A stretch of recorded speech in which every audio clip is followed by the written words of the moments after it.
All right, done. Look, let's talk about reef fishing.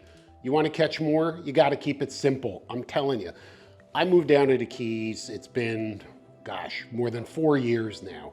When I started reef fishing down here, you know what I realized? I was doing it all wrong. I was just way too complicated. Fish finder rigs, dropper loops, you know, just trying all kinds of crazy stuff when at the end of the day, I was spending too much time re-rigging, tying on new rigs, getting hung in the bottom, losing fish. I mean, all sorts of stuff. But, you know, you learn. And I'm telling you that the key that I have found here reef fishing in the Keys is just a very simple jig head. I've said it many, many times, but it's the truth. It just works, you know, just a simple little, right there. There it is. I want you to take a close look at that right there. Okay, that's just a 1/2 ounce jig head right there, boxing glove style jig head. They sell these yellow, chartreuse, green, white, they all work. The fish doesn't see it. There's a bait on here, it's laying on the bottom. Pinfish, ballyhoo is just dangling off that bait. Something's gonna eat it. It's not looking at the color of the jig. That doesn't really make a difference, it really doesn't. I think that's more to catch you, the fisherman, than it is to catch the fish.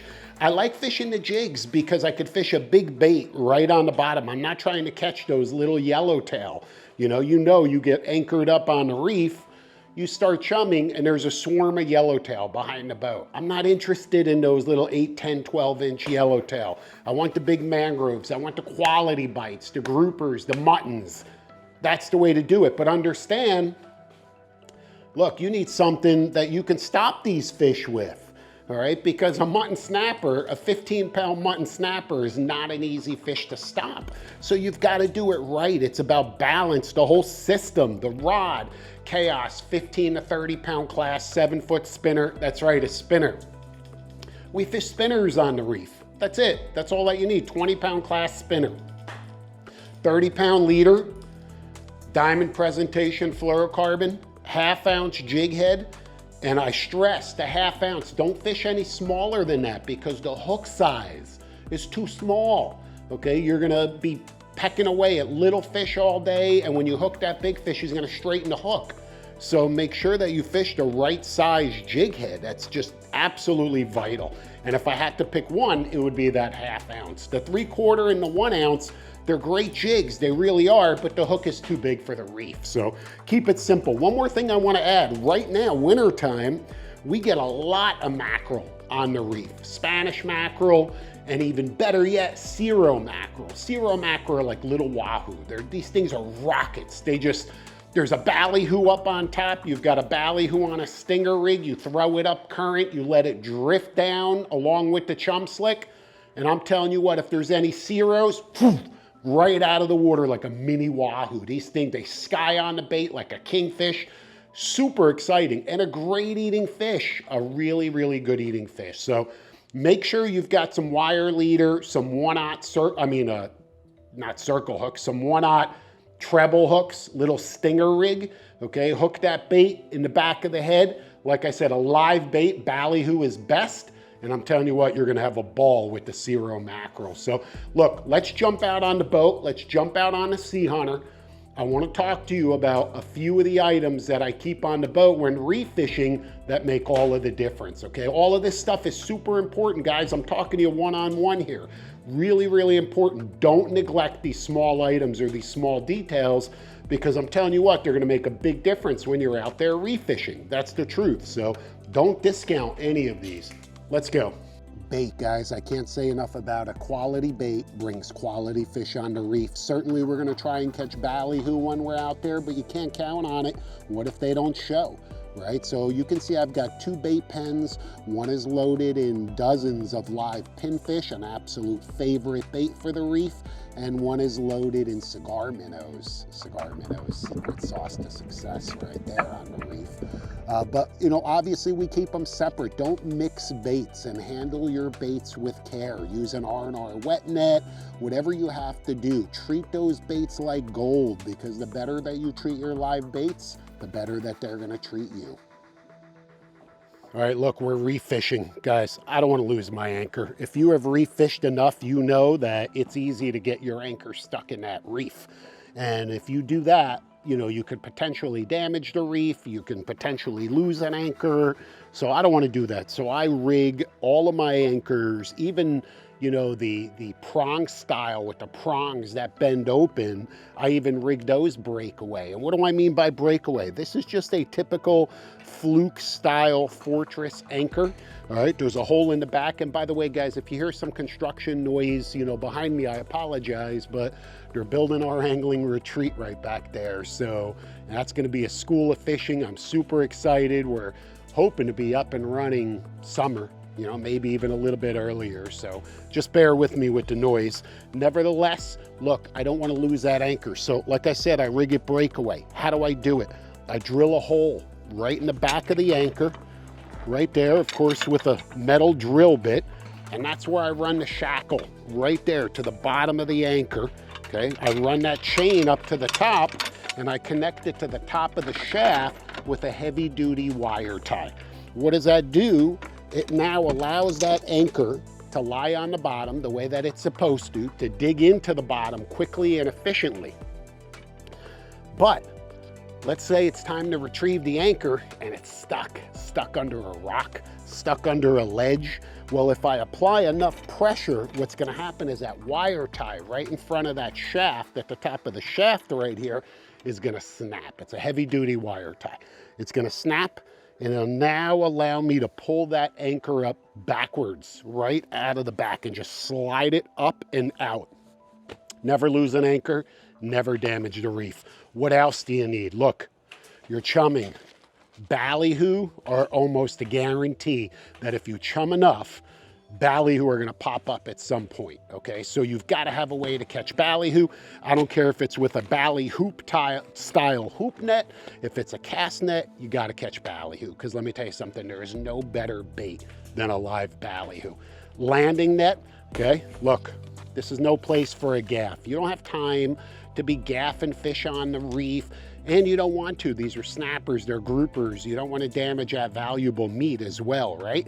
So a landing net is just so much easier to scoop up those reef fish. I really like the kind that has the rubber coating, okay? Really easy, okay? Doesn't, I don't know, I find that this is just a better overall landing net. But look, these are little things, but they're super important. Boat outfitters, bait table. That's perhaps the most important piece of equipment that I have on this boat. I'm telling you what, to be able to set up that boat outfitter's bait table, and you know what that is, you know what I'm talking about. It's a boat outfitter's bait table, boat outfitters, you know. And, you know, to keep all your bait right there, on the back, on the transom, and then keep your saltwater washdown hose right there, right next to the table, so you can clean as you go, you know, really makes reef fishing fun, clean, efficient, effective, and easy to clean up at the end of the day. Because let me tell you something, when you're out there chumming, it could get messy, really messy. And even though, like, you know, look, when I say messy, fish grime, slime, all of that stuff, you know, you get that on the deck, on this express deck. The key is real simple, just hose it off. Just hose it off. Don't let it sit there and bake on all day. Everybody's so worried about, you know, how do you clean this decking, this express deck? Just hose it off throughout the day. And then later you can tackle any stubborn stains. But again, these are just small little things, guys, that are so important when you're reef fishing, you know, and location. Make sure you're anchored up in a spot where there's some 90-degree angles, where there's rock and coral and drop-offs that are at 90 degrees. Those are the spots that are going to hold the fish.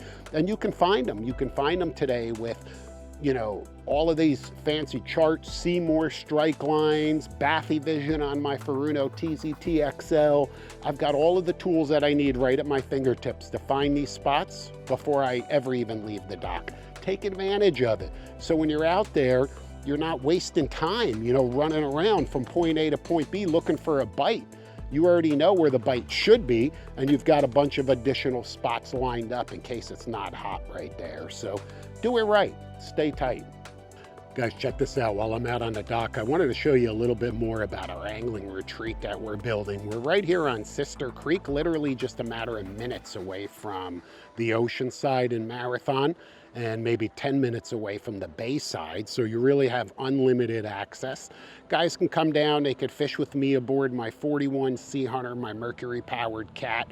What an absolute beast this boat is.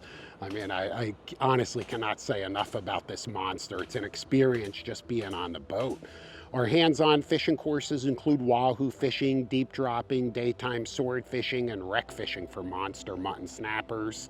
As I mentioned, we're building an angling retreat right here. This is going to be a 3-bedroom, 2-bath with a beautiful loft, obviously overlooking the water with all of the amenities. We'll be able to accommodate, I don't know, 6 to 8, maybe even 10 anglers if need be. We've got additional dockage over here with a boat lift, another wet slip. All of the amenities are on property that you could possibly ask for, that any fisherman could possibly ask for, including commercial ice maker, full rigging station, bait freezer, truck and trailer parking, plenty of parking for other vehicles, swimming pool, all your meals and beverages are going to be included, but more importantly is going to be that local knowledge, right? Spending one-on-one time and really getting you dialed in, you know, regardless if it's aboard my SeaHunter, if it's aboard your boat, if it's potentially aboard a rental boat, because we can arrange to make that happen for you as well.